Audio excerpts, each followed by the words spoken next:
Hi hello welcome to post 16. నేను మీ మురళీ రాపల్లి.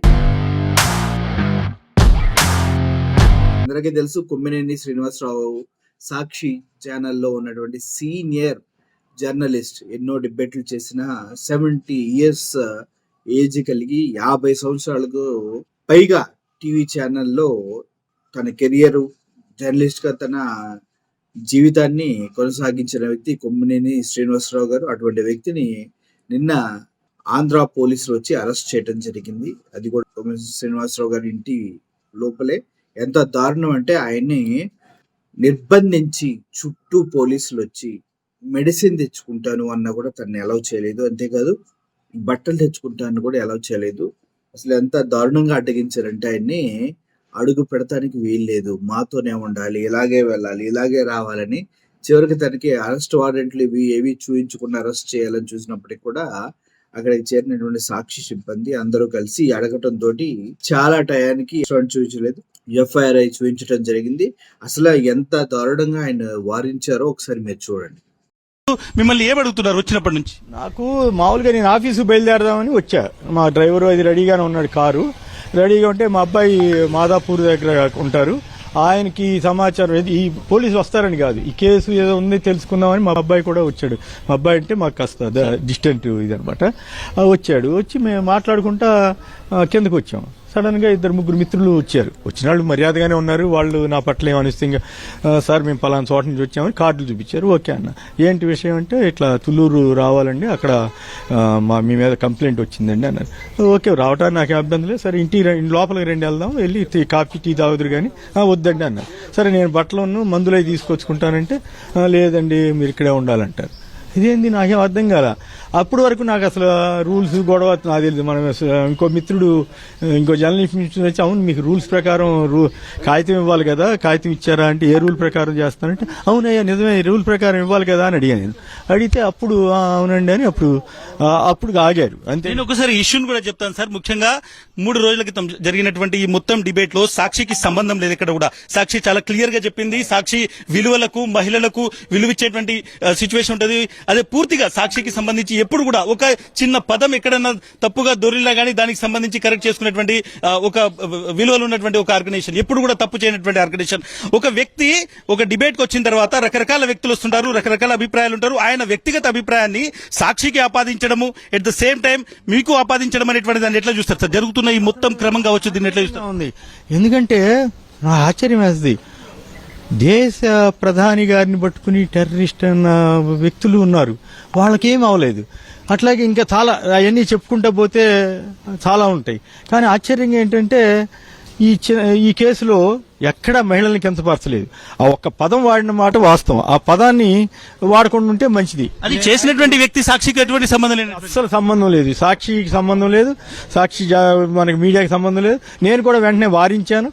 అయితే ఇంకా గట్టిగా వారించి ఉండాల్సిందని అన్నారు. ఓకే అనుకున్నాను.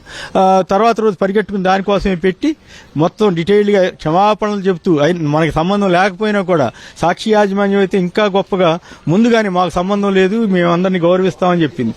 అయినప్పటికి కూడా మరుసటి రోజు చాలా ఆశ్చర్యం ఏంటంటే అసలు కేసులు పెట్టాల్సింది ఎవరి మీద? ఈనాడు, ఆంధ్రజ్యోతి వాళ్ళ మీద. అతను నేను ఇంతవరకు అప్పటి నుంచి ఇప్పటి వరకు ఒక్క పదం వాళ్ళు ఆ పదాన్ని కొన్ని 100 సార్లు 1000 సార్లు వాడారు. ఆ పదాన్ని పేపర్లో అచ్చేశారు. ఇవన్నీ కూడా చాలా అన్యాయం కదా. వాళ్ళ మీద కేసు పెట్టాల్సింది. లక్షల పేపర్లో అచ్చు వేశారు. పైగా నేను అన్నమాట నా పేరు కూడా కలిపారు. నేను అసలు అనలేదు, సమర్థించానని మళ్ళీ ఇవాళ రాశారు. నేను సమర్థించడం లేదు. నేను అయినా కూడా నేను క్షమాపణ చెబుతానని కూడా చెప్పాను, నాకు సంబంధం లేకపోయినా. అయినా కూడా ఎవరి మీద కోపంతో దీంతో జగన్ గారికి ఏదో ఇబ్బంది వచ్చేస్తుంది, ఇలా జగన్ గారిని అప్రదిష్ట పాలు చేయాలనే దురుద్దేశంతో ఎవరిని ఎక్కడ కూడా అసలు అమరావతి మహిళలను కానీ దేశ ప్రజల్ని కానీ ఎవరిని మనం చూడొచ్చు. కొమ్మినేని గారికి ఇప్పుడు ఒక ఎఫ్ఐఆర్ కాపీ మాత్రం ఇస్తున్నారు. ఎఫ్ఐఆర్ కాపీ లాంటిది ఉన్నట్టుంది. ఆయనకు కొంత సమాచారం ఇచ్చేటువంటి ఒక పరిస్థితి చూస్తున్నాం. బట్ ఒక జర్నలిస్ట్ కి సంబంధించి నేను చాలా క్లియర్ గా ఆయన 70 సంవత్సరాలు ఆయన వయసు సీనియర్ సిటిజన్. 70 సంవత్సరాల వయసులో ఆయనను ఇంటి లోపలికి అలో చేయలేదు అనేటువంటిది ఆయన చెప్తున్నటువంటి మాట. నన్ను ఇంటి లోపలికి అలో చేయట్లేదు, బయట కూర్చోబెట్టారు అనేటువంటిది. సెక్షన్స్ చూసుకుంటే మనము ఆయన మీద కేసు అయింది. ఎక్కడంటే రాయపూడి గ్రామానికి సంబంధించినటువంటి తుళ్ళూరు పోలీస్ స్టేషన్ సంబంధించినటువంటి కేసు ఇది.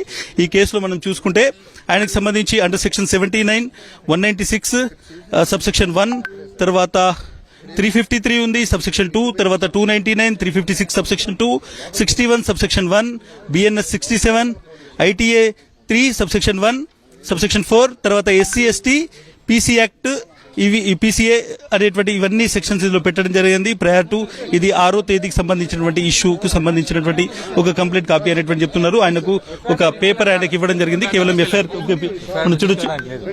ఎఫ్ఐఆర్ చూపెట్టి తీసుకెళ్తున్నారు. అంటే ఎఫ్ఐఆర్ సంబంధించి మాత్రం ఎఫ్ఐఆర్ చూపెట్టి తీసుకెళ్తున్నటువంటి సిచ్యువేషన్. ఒక ఎఫ్ఐఆర్ మాత్రమే చూపెట్టారు, నోటీస్ లేదు, ఏది లేదు సార్. ఒక ఎఫ్ఐఆర్ చూపెట్టి మిమ్మల్ని తీసుకెళ్తున్నారు. ఏం చెప్తారు సార్ దీనికి సంబంధించి? ఏం మరి నాకు తెలియదు. ఈ గొడవ ఎఫ్ఐఆర్ పెట్టి తీసుకెళ్లొచ్చా, సెర్చ్ వారెంట్ ఉంటుందా ఏం తెలియదు. పోలీసు రాజ్యం నడుస్తా ఉంది, కానీ వీరిది కాదు రాజు. వీరు చాలా మర్యాదగానే ఉన్నారు. చంద్రబాబు గారు పోలీసు రాజ్యాన్ని నడపాలని రెడ్ బుక్ రాజ్యాంగం నడుస్తుంది. 50 సంవత్సరాల జర్నలిస్ట్ ఇంత అన్యాయం తీసుకెళ్తున్నారు. ఊహించలా ఈ పరిణామం అబ్బాయి ఇదే రూట్ అసలు ఇందాక ఏది ఏమో చెప్పడానికి ఇవంతా రెడ్ బుక్ రాజ్యాంగం. చివరికి మా ఆవిడని కలుద్దామన్నా కూడా కింద నుంచి పైకి వెళ్ళలేదు. ఇప్పుడు ఎఫ్ఐఆర్ కాపీ ఇచ్చారు. చూశారు కదా, కనీసం కథలను కూడా కదలకుండా ఇంటి గేటు దగ్గరే ఉండి అడ్డంగా నిలబడి అతన్ని తోసేయడం జరుగుతుంది. వెళ్ళనివ్వకుండా కూడా చాలా పకడ్బందీగా ప్లాన్ చేసి ఆపేయడం కూడా జరుగుతుంది. ఏమవుతుంది, అంత సీనియర్ సిటిజన్ 70 years ఉన్న వ్యక్తి పారిపోతాడా, లేదంటే ఇంకేంటి, నాతో పాటు మీరు కూడా లోపలికి రండి అన్నా కూడా వాళ్ళు మాట వినని పరిస్థితి మనం కళ్ళారా చూడొచ్చు. అయితే కొమ్మినేని గారిని నల్లబాడు పోలీస్ స్టేషన్ లో ఉంచడం జరిగింది. అయితే అతన్ని అరెస్ట్ చేసినటువంటి తుళ్ళూరు పోలీసులు ఆయన అరెస్ట్ చేశారు. దానిపైన అనేక రకాలైన సెక్షన్ కింద కేసులు అయితే నమోదు చేయడం జరిగింది. అందుట్లో ఎస్సీ ఎస్టీ అట్రాసిటీ సెక్షన్ కూడా అందుట్లో మెన్షన్ చేయడం జరిగింది. కృష్ణంరాజు అనే వ్యక్తి అనుచితంగా మాట్లాడాడంటూ టీవీ ఛానల్లో న్యూస్ గత 4 రోజులుగా చక్కర్లు కొడుతుంది. దీని వెనక ఉన్నది ఎవరు అనేది మీరు గ్యారంటీగా ఆలోచించినట్లయితే కూటమి ప్రభుత్వానికి సంబంధించినటువంటి సో కాల్డ్ ఎల్లో మీడియా ఛానల్సే దీని వెనక ఉన్నాయి.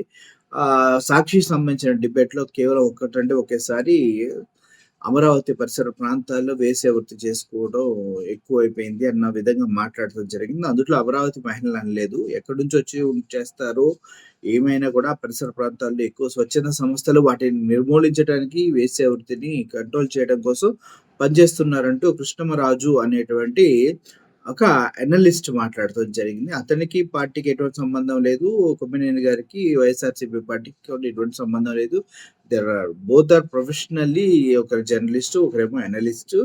సో ఇటువంటి ఇద్దరి మధ్య జరిగినటువంటి ఒక డిస్కషన్ లో కొమ్మినేని గారు అతను ఎప్పుడైతే ఇటువంటి మాటలు సందర్భంగా అసభ్యంగా ఉన్న వ్యాఖ్యలు చేయగానే కొమ్మినేని గారు వారించడం కూడా జరిగింది. ఇలా మాట్లాడకూడదు కదా, తప్పు కదా, మీరు అట్లా అనుకుంటే బాగుంటది, ఇలా అయితే మిమ్మల్ని అరెస్ట్ చేయాల్సి వస్తుందని కూడా అన్నారు. ఇవన్నీ బయటికి ఏమీ రాకుండా వాళ్ళిద్దరు కూడా తప్పు చేసినట్టుగా ప్రొజెక్ట్ చేస్తూ సో కాల్డ్ ఎల్లో మీడియా చాలా చాలా దారుణంగా వాళ్ళపైన వార్తల్ని గుప్పిస్తూ గత 3 రోజులుగా అమరావతి ప్రాంత ప్రజల్ని రెచ్చగొట్టే విధంగా అనేక రకాల కథనాలు వీళ్ళు ప్రజెంట్ చేయడం జరిగింది. డిబేట్ లో ఈ విషయాన్ని తారాస్థాయికి తీసుకెళ్ళడం జరిగింది. తద్వారా కొంతమందిని ప్రేరేపించి అమరావతి తుళ్ళూరు నుంచి కేసులు పెట్టించడం జరిగింది. అది కూడా ఎస్సీ ఎస్టీ అట్రాసిటీ కేసులు పెట్టి నాన్ బెయిలబుల్ సెక్షన్స్ కింద కొమ్మినేని గారిని అరెస్ట్ చేయడం జరిగింది. అయితే వాస్తవానికి చెప్పాలంటే సుదీర్ఘమైనటువంటి జర్నలిస్ట్ గా తన అనుభవం ఉన్న వ్యక్తి. సో ఎప్పుడు కూడా తన డిబేట్ లో ఎక్కడ కూడా ఒక మాట కూడా తొనకకుండా చాలా బ్యాలెన్స్డ్ గా డిబేట్ చేసే కొమ్మినేని శ్రీనివాసరావు గారిని ఒక తప్పుడు వ్యక్తిగా చూపిస్తూ అతన్ని అరెస్ట్ చేయడం కూడా చాలా హాస్యాస్పదంగా ఉంది. ఎందుకంటే ఇప్పుడు ఒక డిబేట్ లో ఎవరెవరో వస్తారు, ఏదేదో మాట్లాడతారు, లైవ్ లో మాట్లాడితే లైవ్ లో అవి వెళ్ళిపోతూ ఉంటుంది మెసేజ్. అటువంటి టైంలో ఆయన ఎంతవరకు కంట్రోల్ చేయగలరు అనేది ఆలోచించవలసిన విషయం. ఎంతైనా అతను కంట్రోల్ చేయలేరు. ఎదుటి వాళ్ళు ఏం మాట్లాడుతున్నారు కూడా కొమ్మినేని గారు ప్రిడిక్ట్ చేయలేరు. అటువంటి తరుణంలో ఆయన్ని ఇలా అరెస్ట్ చేసి ఇబ్బంది పెట్టాలని ప్రయత్నం చేస్తూ ఉంటే చాలా బాధగా ఉంది. అండ్ వన్ మోర్ థింగ్ ఏంటంటే అమరావతి వాసులు కూడా ఈ విషయాన్ని గమనించారు. ఒక్కసారి సాక్షిలో వచ్చిన ఈ న్యూస్ ని 10,000 సార్లు డిబేట్లు పెట్టి సో కాల్డ్ ఎల్లో మీడియా మొత్తం కూడా చాలా చాలా బ్యాడ్ ప్రాపగాండా చేసింది. రాబోయే రోజుల్లో దీనికి లెక్కలు చెప్పాల్సిన అవసరం ఎంతైనా ఉంది. అయితే నిన్న రాత్రి నల్లబాడు పోలీస్ స్టేషన్ లో కొమ్మినేని శ్రీనివాసరావు గారిని ఉంచడం జరిగింది. ఈ రోజు కోర్టులో జడ్జి గారి ముందు ప్రవేశపెడుతూ ఉన్నారు. మనందరికీ తెలుసు కోర్టులో ప్రవేశపెట్టగానే ముందు 14 రోజులు రిమాండ్ అంటారు. అయితే మొత్తానికి 50 చోట్ల కేసులు పెట్టే విధంగా కొమ్మినేని గారిని కూడా వల్లభనేని వంశీని ఏ విధంగా అయితే ఇబ్బంది పెట్టారో అదే విధంగా ఇబ్బంది పెట్టారంటూ కూటమి ప్రభుత్వం ప్రయత్నిస్తున్నటువంటి విషయాలు బయటకు వస్తున్నాయి. నిజంగా 50 ప్రదేశాల్లో పీటీ వారెంట్లు మొత్తాన్ని రెడీ చేసి కొమ్మినేని అరెస్ట్ చేసినట్టుగా వార్తలు వస్తూ ఉన్నాయి. ఏమవుతుందో వేచి చూడాల్సిన అవసరం ఉంది. అయితే అమరావతి ప్రాంత వాసులు అయితే ఒక విషయాన్ని క్షుణ్ణంగా గమనించారు. ఇది పార్టీ వాళ్ళు ఆడుతున్నటువంటి ఆటగా కూడా వాళ్ళు గమనిస్తున్నట్టు సమాచారం తెలుస్తుంది. చూద్దాం ఏమవుతుందో. చివరికి ఈ రోజు కొమ్మినేని గారిని జడ్జి గారి ముందు ప్రవేశపెట్టబోతూ ఉన్నారు. Thank you for watching this video. Murali signing off. Thank you so much.